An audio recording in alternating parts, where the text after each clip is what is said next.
If you're thinking about moving to the Portland area, one of the biggest decisions you'll have to make is this.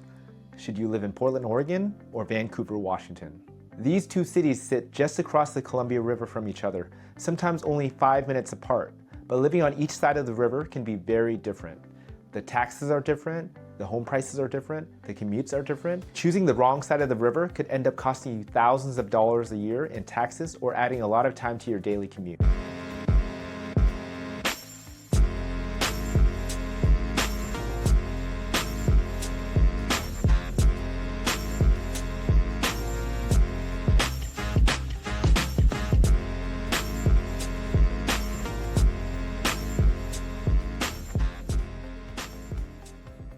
So in this video, I'm going to walk you through the real differences between living in Portland, Oregon and living in Vancouver, Washington, so you can decide which one might be the better fit for you before making a move. If we haven't met before, my name is Stephen Tran. I'm a real estate broker and investor serving the Portland metro area and Southwest Washington, including Vancouver, Camas, Washougal, and Ridgefield. I actually have a pretty unique perspective when it comes to this topic because I grew up in Northeast Portland and much of my family lives in Vancouver, Washington. So I spent a lot of time on both sides of the Columbia River, and I've seen firsthand about how living in Portland versus living in Vancouver can feel very different. Now, as a real estate agent working with relocation buyers, this is one of the most common decisions people have to make when they move to this area. So if you're researching moving to Portland or Vancouver, please make sure to subscribe to the channel because I post weekly videos about living in the Portland metro area, neighborhood relocation tips, home tours, and buying real estate in this region. Okay, let's start with location first and commuting. Portland and Vancouver sit directly across the Columbia River from each other. Downtown Vancouver is only about 10 to 15 minutes from downtown Portland without any traffic. And because of that, many people who work in Portland actually live in Vancouver. However, there's something you need to understand if you're planning that commute. First, there's the I-5 bridge, and then there's also the I-205 bridge. During peak commuting hours, these bridges can get really congested. So if you're planning to live in Vancouver and work in Portland, your commute can vary depending on where you live and what time you're traveling. Many people who make that commute try to live closer to the bridge or have flexible work schedules, as the rush hour times between 9 and 5 are really difficult. The tax differences are usually the biggest factor people consider when they're comparing Portland and Vancouver.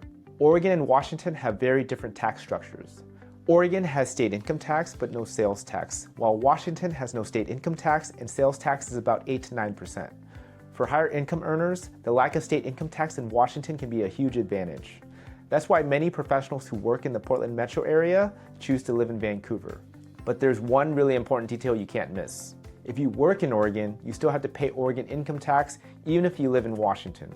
So the biggest tax advantages tend to apply to remote workers who have an office in Washington state, business owners, and people who work in Washington. That is something I walk my relocation clients through all the time because depending on your situation, this can make a significant financial difference. Another major difference between Portland and Vancouver are the home prices. Portland's median home price is typically around the $525,000 range depending on the neighborhood, and in Vancouver, the median home prices are often slightly lower, which can often allow buyers to get more house for their money. Also, one of the big things you'll notice between the two cities is the housing styles. Portland tends to have a lot more historic homes and established neighborhoods, while Vancouver and Southwest Washington tends to have a lot of newer construction, especially in areas such as Ridgefield, Camas, and East Vancouver. So depending on whether you prefer a historic home versus newer construction, that could really influence your decision. Also, one thing that doesn't get talked about enough when comparing Portland and Vancouver is the difference in landlord and tenant laws, especially if you're thinking about investing in real estate. Oregon and Washington have completely different regulatory environments for rental property owners. In Oregon, there are a few laws investors should understand. Oregon has statewide rental control, which limits how much landlords can increase rent each year. There are also stronger tenant protections and additional regulations in cities such as Portland. Because of this, some investors feel that Oregon can be a little bit more regulated compared to other states. In Washington, the environment is often considered more landlord-friendly. Washington state currently does not have statewide rent control, and the regulatory environment can be more flexible for property owners. This is one reason many investors consider places like Vancouver, Washington, Camas, Ridgefield, and Washougal. I actually have rentals myself in Vancouver, Washington, and in the Portland metro area. Since I personally invest in both Oregon and Washington, this is something that I walk through with my clients when they're deciding to buy a rental property. Now in a minute, I'm going to break down which type of buyers tend to choose Portland and which ones tend to choose Vancouver, because this is usually where people finally decide which side of the river is right for them. Portland and Vancouver also have very different vibes. Portland is a much larger city with a huge restaurant scene, a great coffee culture, lots of breweries, arts and music, and walkable neighborhoods. It has a lot more traditional city energy. Vancouver tends to feel a little bit more suburban and family-oriented. It's a little bit quieter, a little bit more spread out, and it has much newer neighborhood. That being said, downtown Vancouver has been developing very quickly over the past few years. The Vancouver waterfront has become one of the most popular areas in the region, with restaurants, parks, and views of the river. One thing that both cities share is incredible access to nature. Whether you live in Portland or the Vancouver side, you're still close to the Columbia River Gorge, Mount Hood, the Oregon coast, and the Cascade Mountains. Outdoor access is one of the biggest lifestyle advantages of living in the Pacific Northwest. In my experience helping relocation buyers move to this area, there are some patterns. People who choose Portland often prioritize the walkable neighborhoods, the city culture, the restaurants, and the nightlife, while people who choose Vancouver or Southwest Washington are often prioritizing the lower taxes, getting into newer construction or newer homes in general, and quieter suburban neighborhoods, and slightly lower home prices.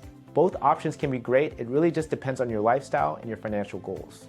So, if you're thinking about moving to Portland or Southwest Washington, that's exactly what I help people with.